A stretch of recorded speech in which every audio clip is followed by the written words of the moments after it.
Hello and welcome to another session of classical motion of a single particle. So, in this discussion we will be elucidating some concepts which sometimes we are getting confused with. This is the concept of the energy diagram, or I mean the sometimes we also say like a potential well and the potential picture. Okay. So, this is I mean this is an elementary idea which I think that every physicist should understand very clearly, so that the analysis and the nature of motion under any potential which be very clear. Now, of course, in this discussion we will be constraining ourselves to the case of a one dimensional motion, but as I told you, this course is mainly dedicated to the case of motions which are valid for more than one dimension. So, if of course, we do more than one dimensions, then according to the vector formula or vector property of Newton's law. So, basically the point is, if you know how to analyze that for one dimension, then you can do the analysis independently for the three components in a three dimensional space, for example, or in a two dimensional space for two components, and then you can conclude. Okay. Now, I start by saying this thing, that let us say a particle is moving in one dimension and the particle is subject to a conservative force field F x. So, F x is conservative, and that is why F x is equal to minus du dx, and this u x, which is the potential, of course, du of x only, and this u x is actually plotted along this y axis here, and along the x axis I plot x. Now, this blue curve represents the potential curve for that particle at different x. So, let us say this is a some function. So, this is the u x, and this is exactly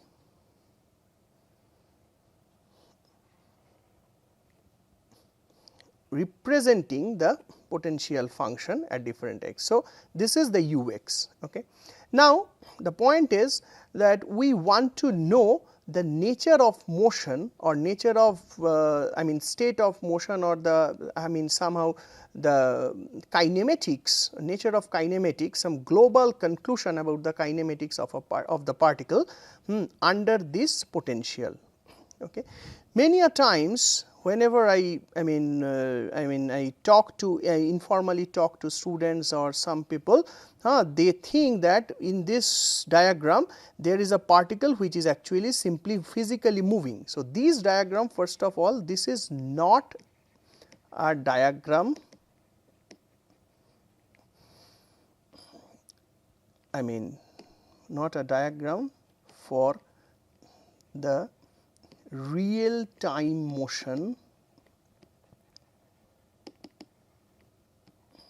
of a particle. That means that let us say at time t is equal to 0, if the particle is there, and at some posterior time if the particle is there, and then you cannot always conclude that again at a posterior time it will be actually here. Okay. So, that is because that is simply by saying that here we will just find the displacements or the variation of the displacements and the variation of u x as a function of space. Here we are actually not looking at our watch that at which time at what distance the particle is, rather we will just we will be happy to understand what is the displacement and what will be the corresponding potential energy of that particle. So, this is this plot. Now, how to understand the global nature of a particle, okay, of the movement of a particle from this type of diagram. Let us say I am now trying to first analyze the nature of this potential. So, this potential you see, it starts from a very high value when x was negative, and then finally it decreases and it crosses 0 and attains a local minimum, and then again it increases, and finally it is asymptotically going to ux is equal to 0. So, asymptotically it attains to 0 value for infinitely large x in the positive direction. Okay. So, for the first as a first step I have to conclude that this motion has one stable equilibrium position.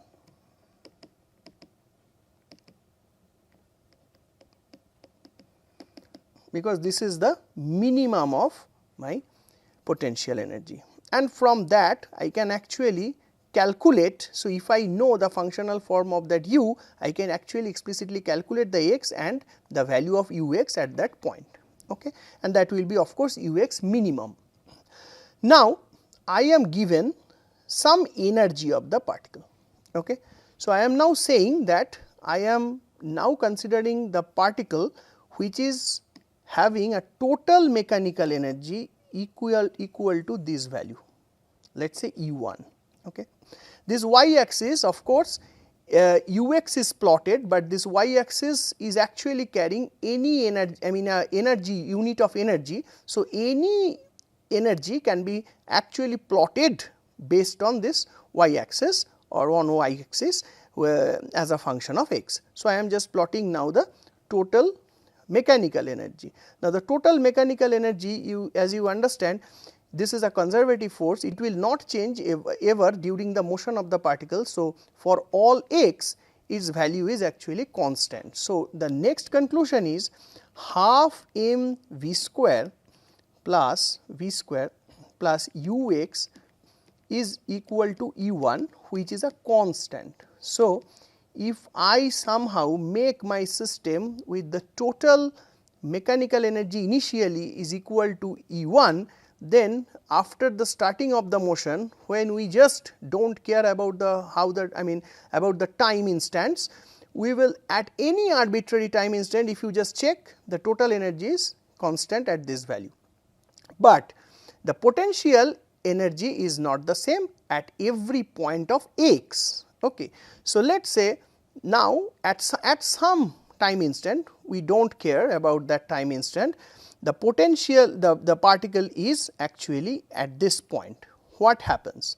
So, that is the displacement. Okay. So, from some origin. Okay. So, the particle, so let us say I am now, if I just plot over here the real time motion of the particle in this x direction. So, let us say this is origin, and let us say after some point the particle actually is having some, and this is minus x direction. Okay. The particle is having actually this amount of displacement, which is let us say some minus x 0. Okay. So, this is here I can also set as x is equal to 0 and this is minus x 0. Okay. So, then of course, at this point the particle has some velocity and has some potential energy. Now, the potential energy is actually given at this point by this, by this amount. Okay. So, at this point the potential energy is given by this amount, because if you have minus x like this, so the corresponding potential energy will simply be u of minus x 0, and which will be simply given by this point, this is u of minus x 0. Okay. Now, this is the potential energy part, this is the total energy part. What will be the rest? What will be the gap between them? U1 minus ux, that will be its kinetic energy. So, in this point, whenever the particle displacement is here, in this point the particle is actually having a large amount of kinetic energy. Okay. Now, you see, when the particle is actually moving towards this direction, for example, let us say again the particles, at some instant I am actually thinking that okay, the displacement of particle is actually here, or the particle's displacement is actually here. Let us say I am taking this one, and in real time this is also maybe at some point like this x1. Okay, x1. At this point, what is the potential energy? The potential energy is this one, because this is the u of x1, at this displacement, and so this is actually this one, and this is the total energy. So, again this amount of energy, this amount, so this is potential energy and this is total energy. The difference between them is the kinetic energy at this displacement. Okay. Now, we just consider of this point. At this point you see its total energy and the potential energy at this point, let us say this is minus x 2. So, u of minus x 2 is exactly equal to u 1. So, then what will be the kinetic energy at this point? The kinetic energy will be 0. Okay. So, if we say that when the particle is having some displacement here, let us say in this negative direction minus x 2, okay, after that the particle is no longer having any kinetic energy. I mean at that instant the particle is not having any kinetic energy. Okay. So, the particle cannot have any motion, I mean cannot have. So, at this point where the particle is not having kinetic energy, you can see that the particle actually cannot go beyond this, because this is the limit of this potential well. Okay. And that is why you say that this particle actually you can now make an equivalent image that in this direction. So, if you just now think with respect to this origin here of this x displacement axis, you can actually think, given a value of energy, total energy E 1, if the particle reaches minus x 2, then after that the particle cannot go anywhere which is more negative than minus x 2. Okay. So, this is the limiting value of displacement with this energy, because at this point the particle is exactly having its total energy and potential energy to be equal, and it has 0 kinetic energy. So, the particle actually momentarily becomes at rest. This is exactly the picture where a particle really is moving and gets hit by a wall, and then momentarily it becomes at rest, and then the particle actually reflects back, and that is why this point is known as a turning point. Okay. Of course, once again a turning point in potential diagram is not really saying that the particle is in real time is actually reflect back. Okay. The particle can be actually I mean do some other type of motion. Okay. And it is not simply just going and then reflects back into instantaneously, but the point is that with respect to this representative picture, as a function of displacement, you will see that it is the reflection with respect to the displacement. So, after this point displacement cannot go further, I mean cannot increase further.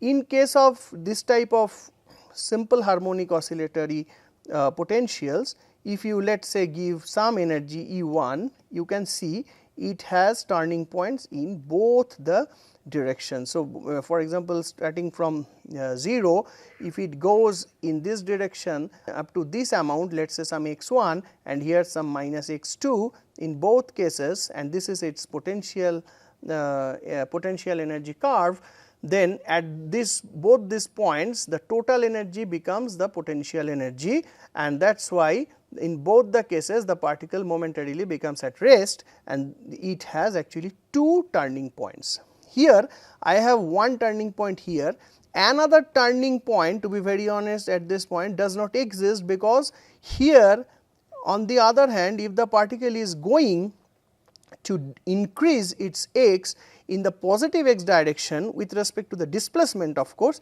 you will see that there is no other situation where with this energy the particle can have a limiting value of its displacement, and actually theoretically it can go to infinity, and that is why in this direction the particle is actually bounded by this displacement minus x 2, in this direction it is bounded by infinity, that means it is not bounded. Okay. So, so this particle has bounded motion in the left direction in the for negative x, and when it is just going to increase it is unbounded. But of course, you understand something which is a mixture of bounded and unbounded cannot be fully bounded. So, it is more logical to call that is an unbounded motion. However, if the particle is now in this regime, that means the total energy which I give is actually E2 value, which is surprisingly negative also, you can see. Okay. It is a negative value, the total energy is negative value. Now, you know that the kinetic energy cannot be negative. So, but the potential energy can be negative. Actually, you will see for when we will talk about central force, these things will be much more comprehensible. That is, if you have a total energy which is equal to negative, that actually said that you have potential energy dominated region, and if the kinetic energy is dominated by the potential energy, basically where you can see that you will have a bounded motion between these 2 points. So, that means in this case, unlike this first one, you have a bounded motion in this direction starting from x is equal to 0, and also in this direction. Okay. So, you have the particle will have some bounded motion between some x to between some x1 star to some x2 star. Okay. So, in these two directions its displacements are actually bounded. So, whenever you see, whenever you just take a snapshot of the particle, again you do not care about at which time instant you are taking the snapshot, but whenever in the motion, during the motion of the particle you take a snapshot and you measure the displacement, you will always see the particle is actually having a displacement which is the magnitude of the displacement which is lying between this and this value. Okay. So, this is bounded in 2 points. So, this is a case where you have 2 turning points. So, whenever a particle has 2 turning points, okay, then we can talk of a bounded motion. Okay. But of course, whether a particle is undergoing a bounded motion or an unbounded motion, this depends on mainly on 2 things. The first is the nature of the potential curve, and the second thing is that the amount of the total energy, total mechanical energy which remain conserved during its motion. Okay. This type of situations can also be understood can also be understood when you will do several type of potentials, and actually for example, if you have a potential like this, okay, and then you will actually understand that whenever you have an energy, total energy which is E, then you see that even with this thing you have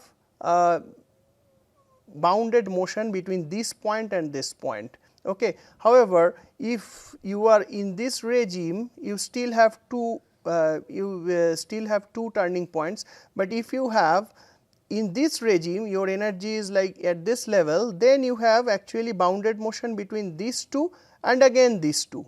Okay. So, this is a more complicated situation, and this type of situations are also very interesting in physics. So, I mean whenever we will talk about in next week, when we talk about central force, we will actually talk about some interesting features of that, and also in your assignment I will give you a little bit twisted problem on this topic. Okay.